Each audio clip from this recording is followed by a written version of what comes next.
Semoga kalian semua dalam keadaan sehat dan semoga semua terjaga dari bencana alam termasuk gempa bumi.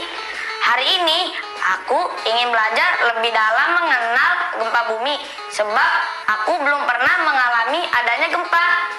Nah, kalau kamu apakah pernah merasakan gempa di daerahmu? Coba sebutkan satu daerah di luar tempat tinggalmu yang pernah mengalami gempa. Tuliskan di buku latihanmu ya. Melihat animasi ini, menurut teman-teman, apa yang sedang terjadi dengan gunung tersebut ya? Iya, gunung meletus. Ternyata selain gempa, gunung meletus juga menjadi salah satu bencana alam yang memiliki potensi besar terjadi di Indonesia loh. Teman-teman, karena di Indonesia terdapat beberapa gunung berapi yang masih aktif. Apakah kamu bisa membayangkan jika ada gunung api meletus di dekat tempat tinggalmu? Yuk, jawab pertanyaan ini di buku latihanmu. Ada gempa! Ada gempa!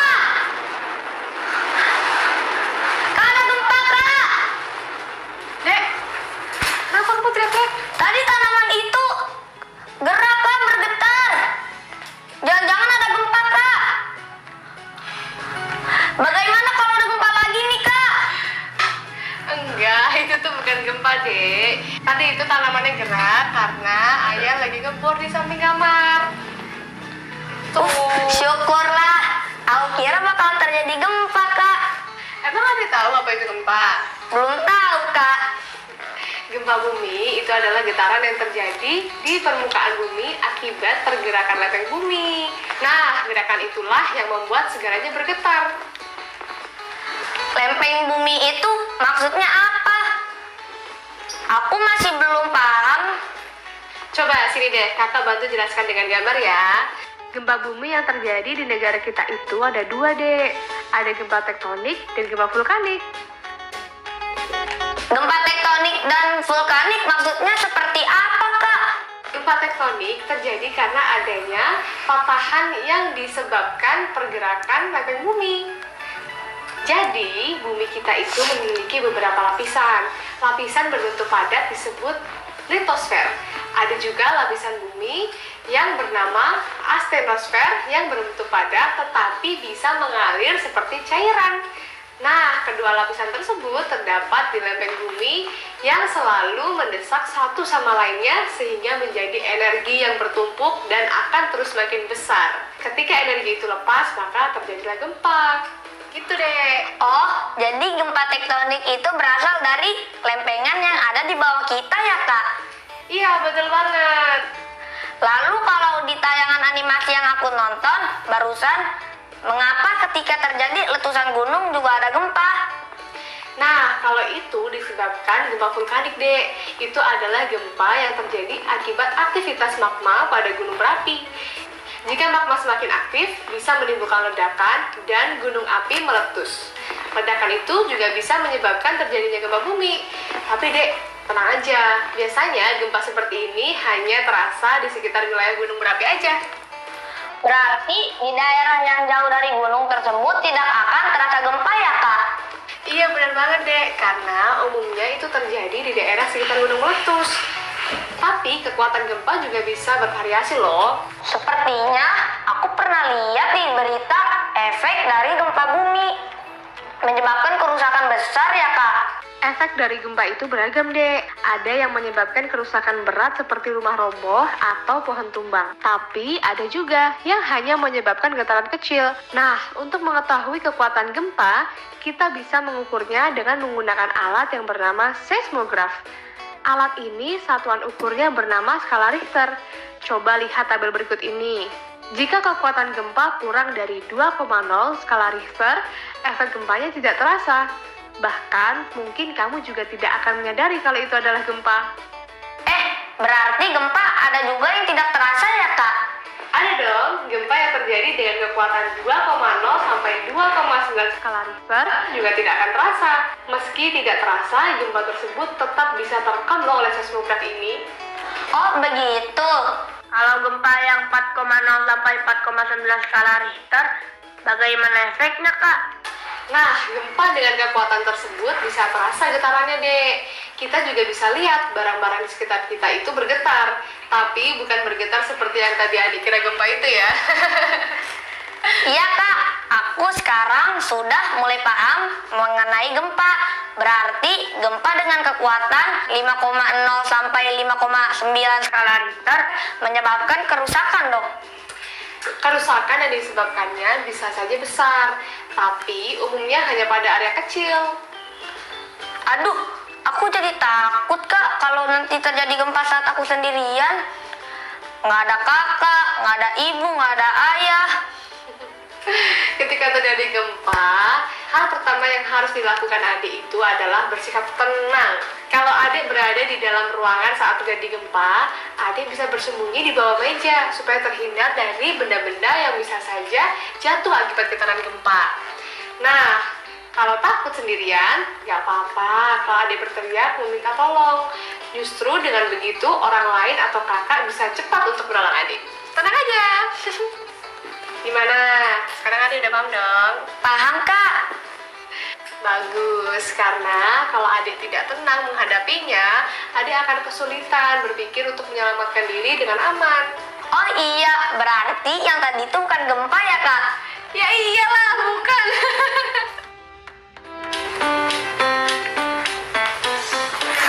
Dek, nih kakak bikinin susu buat kamu. Kamu minum susunya ya. Soalnya susu itu baik untuk menjaga kesehatan dan juga menjaga kesehatan tulang dan otot kamu. Minum. Iya kak, makasih ya.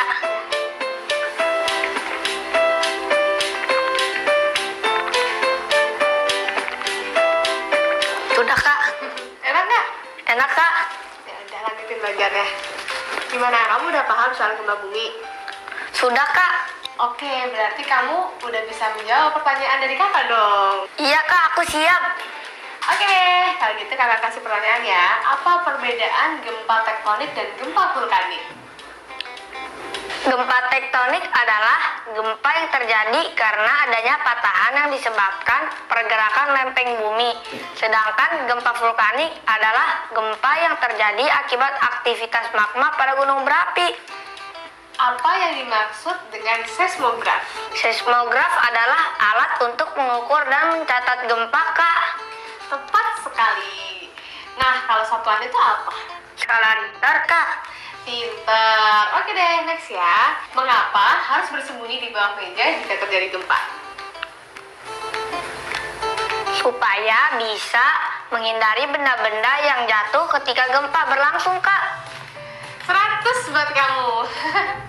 Jadi adik-adik yang di rumah, coba deh tuliskan juga ya jawaban kalian di buku latihan masing-masing. Nah, setelah itu mintalah salah satu anggota keluarga kalian untuk memeriksanya. Wah, seru sekali ya. Tadi kita belajar mengenai gempa. Apakah adik-adik juga sudah mendengar istilah magma, lempeng, getar bergetar, dan injak? Untuk lebih menguatkan pemahaman kita, yuk kita simak lagi penjelasan istilah-istilah tersebut. Yang pertama, apa itu magma? Magma adalah lelehan batuan pada kerak bumi yang sangat panas. Biasanya magma sering kita temui di bawah gunung berapi yang masih aktif. Bagaimana dengan lempengan? Lempengan merupakan bagian kulit bumi dengan ketebalan antara 50 dan 250 km yang hampir tegar tapi tetap masih dapat bergerak. Lalu, apa itu getar bergetar? Getar bergetar adalah gerak berulang-ulang dengan sangat cepat. Nah, kalau injak itu artinya meletakkan kaki ke tanah permukaan dan sebagainya. Sekarang adik-adik sudah memiliki istilah baru yang bisa dihafalkan. Jika ada kesulitan, mintalah bantuan ayah atau ibu di rumah kalian ya. Hai teman-teman, ini dia yang paling kita tunggu-tunggu. Waktunya bermain games. Yeay, jadi games kali ini kita akan mengisi kalimat yang rumpan atau kalimat yang belum selesai dengan melengkapinya dengan kata atau jawaban yang tepat. Sudah siap kan? Yuk kita mulai. Yuk. Baiklah, ini dia kalimat pertama.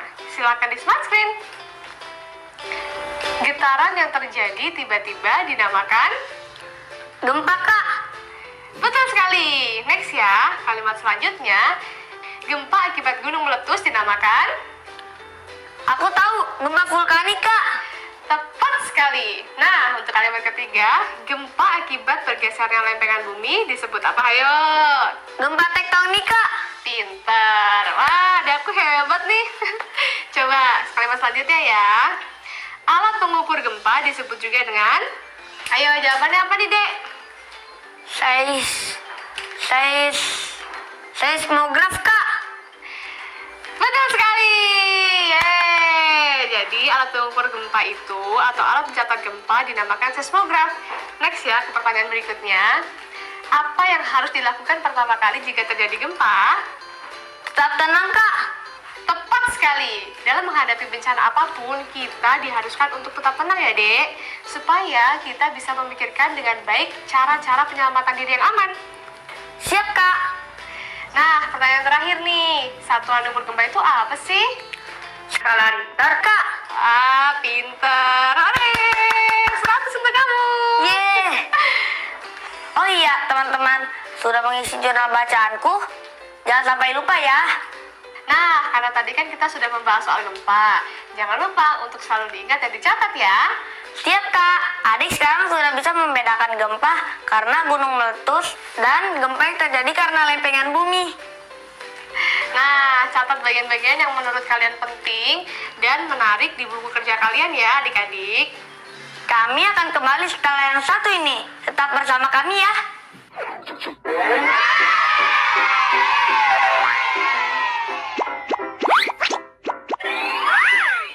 Halo teman-teman, kembali lagi bersama kami di sini. Perhatikan gambar pop-up quiz berikut ini ya. Jika lingkaran ditambah persegi panjang sama dengan 5 dan lingkaran ditambah lingkaran sama dengan 6, maka A. Berapa nilai lingkaran? B. Berapa nilai persegi panjang? Cara menjawabnya, kita cari tahu dulu melalui gambar yang serupa.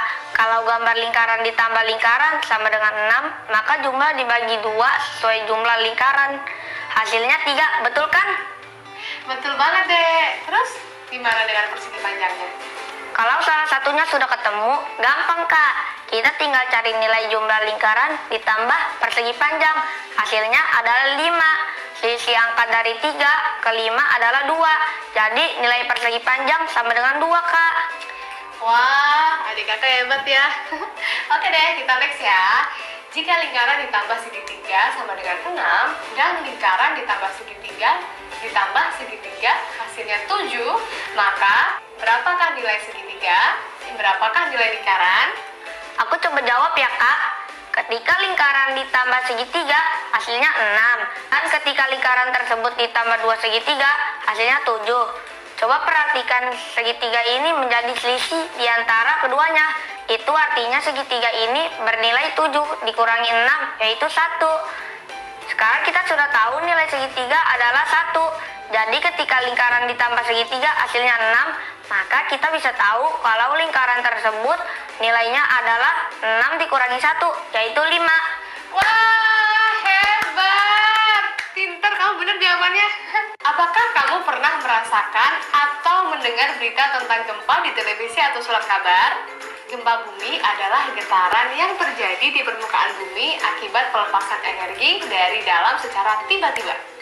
Besar guncangan yang terjadi pada gempa bumi dapat diukur dengan alat yang disebut seismograf. Adik-adik, sudah tahu belum bagaimana sikap sigap dan tanggap jika terjadi suatu bencana? Kamu tak perlu panik ya. Hal pertama yang harus kamu lakukan adalah tenang. Karena nyawa kita dan orang lain jauh lebih berharga daripada kerusakan materi lainnya. Yuk kita simak. Apabila kamu sedang berada di dalam ruangan ketika terjadi gempa, hal pertama yang harus kamu lakukan adalah mencari tempat untuk berlindung, seperti berlindung di bawah meja atau bagian bawah tempat tidurmu. Betul banget, Dek. Agar selama gempa berlangsung, kita bisa terhindar dari banyaknya benda-benda atau barang-barang yang bisa jatuh menimpa kita. Kalau aku sendirian gimana, Kak? Kalau kamu sendirian, nggak apa-apa, Dek. Kamu berteriak minta tolong, dengan begitu orang lain akan datang menolong kamu. Dan yang harus kamu ingat, Dek, setelah gempanya berhenti, usahakan untuk keluar ruangan dan mencari tempat yang lebih aman ya. Baik, Kak. Tapi kalau aku sudah di luar, gimana lagi, Kak? Nah, jika kamu udah keluar rumah, larilah menuju tempat terbuka seperti lapangan. lindungi bagian kepala kamu dengan menggunakan bantal atau helm. Jauhi tiang listrik, pohon, kaca, dan barang-barang yang mungkin akan jatuh karena guncangan. Siap Kak, adik paham. Nah, kalau terjadi gempa saat kamu ataupun adik-adik yang di rumah sedang berada di dalam gedung yang tinggi, usahakan untuk tetap tenang ya. Turunlah melalui tangga darurat secara perlahan. Jangan berdesak-desakan dan jangan menggunakan lift. Kenapa jangan Kak? Kan kalau naik lift bisa lebih cepat turun ke bawahnya. Karena guncangan akibat gempa dapat menimbulkan lift terputus dan jatuh, Dek. Jadi harus dihindari ya menggunakan lift saat gempa. Oh iya, dan hindari juga bagian-bagian gedung yang terdapat kaca. Aku ngerti Kak. Berarti selama ada gempa atau bencana lainnya, kita nggak boleh panik ya, dan harus waspada. Betul sekali. Jadi, jika adik-adik mempunyai telepon seluler, kalian juga dapat meningkatkan kewaspadaan gempa dengan menggunakan aplikasi BMKG atau Badan Meteorologi, Klimatologi, dan Geofisika. Nah, kamu bisa pindai gambar berikut ini dengan menggunakan aplikasi pembaca QR Code di telepon seluler kamu. Aplikasi itu tidak hanya untuk mengetahui gempa yang terjadi di daerah Indonesia ya teman-teman.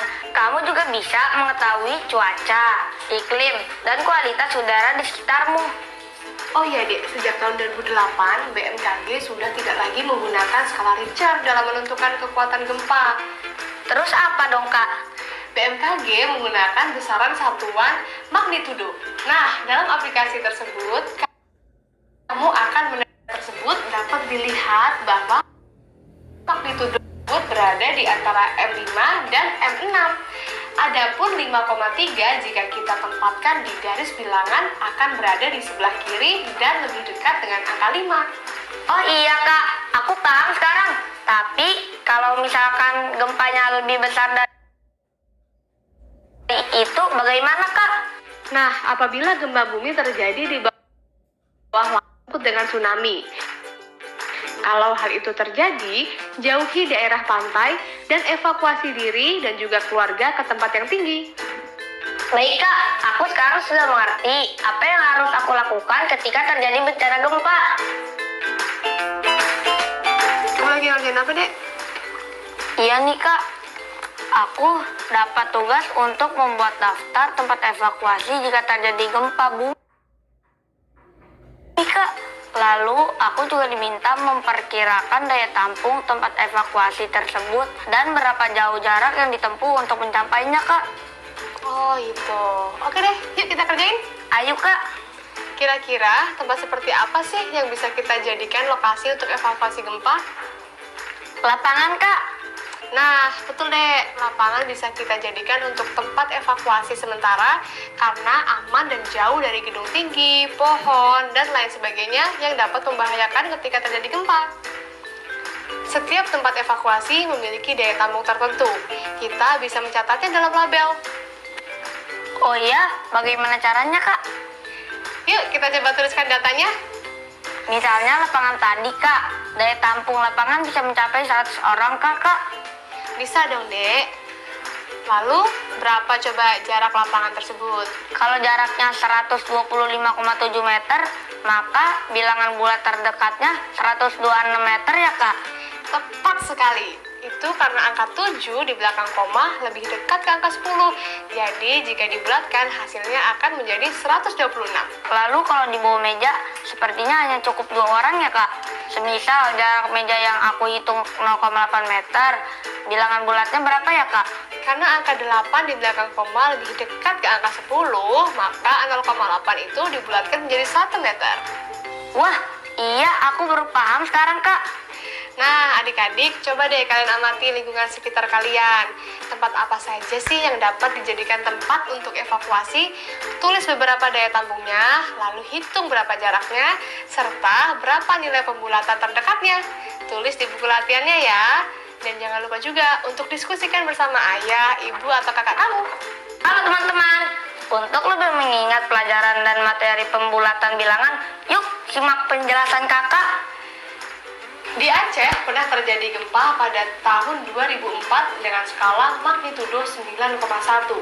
Sebagaimana kita ketahui, 9,1 lebih dekat dengan angka 9 karena angka 1 di belakang koma tidak lebih besar dari angka 5. Jadi dapat disimpulkan bahwa 9,1 lebih dekat dengan 9. Bagaimana adik-adik? Kalian sudah mengerti kan?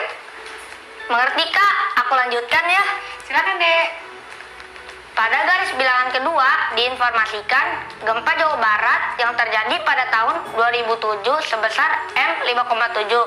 Nah, kalau yang ini karena angka 7 di belakang koma lebih besar dari angka 5, maka dapat disimpulkan bahwa 5,7 lebih dekat ke angka 6 ya Kak. Betul banget Dek. Pinter deh kamu. Nah, selanjutnya kakak bacakan ya. Jika gempa Lombok yang terjadi tahun 2018 adalah magnitudo 6,9, maka lebih dekat dengan angka? Lebih dekat ke angka 7 ya Kak? Pinter, bener banget. Nah, sekarang kakak lanjutin ya. Pertanyaan berikutnya, gempa yang terjadi di Palu Donggala pada tahun 2018 kekuatannya magnitudo 7,4. Maka? Lebih dekat ke 7 ya Kak? Yeay, tepat sekali. Nah, pertanyaan kelima nih Dek. Gempa Sumba Barat Daya yang terjadi pada tahun 2019 sebesar magnitudo 6,2. Maka jawaban 6,2 lebih dekat dengan Angka 6 Kak? yeay, pinter kamu bisa jawab semua pertanyaannya. Oke, pertanyaan terakhir sekarang ya. Gempa yang baru-baru ini terjadi di Manokwari tahun 2020 sebesar magnitudo 5,5. Maka 5,5 lebih dekat dengan mana? Sepertinya 5,5 sama jaraknya ke angka 5 dan 6 Kak. Kenapa bisa gitu? Karena angka 5 di belakang koma sama, berada di tengah sehingga jaraknya sama antara 5 dan 6 Kak. Wah, pinter. 100 ya buat kamu. Yeay. Halo teman-teman, setelah mempelajari semua materi, jangan lupa untuk menuliskan kembali ya apa saja yang kalian pelajari hari ini di buku catatan kalian. Hari ini kita sudah belajar tentang macam-macam gempa, 6 kosakata baru, melengkapi kalimat rumpang dan juga memecahkan pembulatan bilangan. Jika mengalami kesulitan dalam menghafal dan mengerjakan soal latihan, mintalah bantuan dari anggota keluargamu untuk membantumu belajar. Terima kasih ya adik-adik yang sudah bergabung bersama kami. Tetap jaga kesehatan kalian dan jangan lupa untuk menjaga kebersihan diri dan lingkungan.